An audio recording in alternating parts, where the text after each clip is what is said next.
ये देखिए दाऊदपुर गांव है जो माटी मटकोर का आज सुदीन है। जाटा सिंह के घर माटी मटकोर है। देखिए ये जाटा सिंह है और हमारे गांव का ये वर्तमान मुखिया है देवेंद्र सिंह।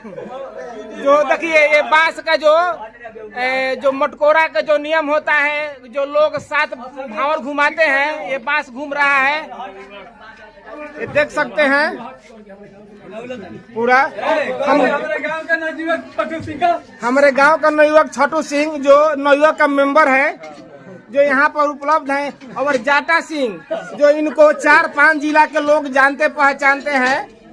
थोड़ा इधर ताकर मुस्कुरा दीजिए कि आपका भतीजे का शादी हो रहा है।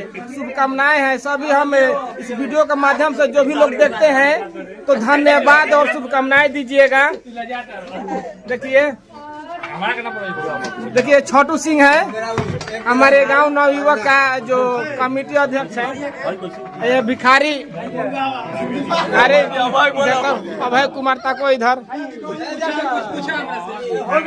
अच्छा कुछ जो माहौल है मटकोरा का थोड़ा लोगों को बता दीजिए। बहुत खुशी का माहौल है। हम लोग अभी सांस्कृतिक से जुड़े हुए हैं। अभी हम लोग सब भाई है।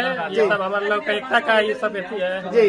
देखिए ये एकता का पहचान वीडियो संदेश दे रहा है। आप लोग ऐसा ही एकजुट होकर अभी हम लोग जमीनी स्तर से जुड़े हैं। हम लोग संस्कृति को अपने भुला नहीं पा रहे हैं अभी। जी जी जी हमेशा जुड़े रहेंगे। मुखिया जी आप कुछ बोल दीजिए।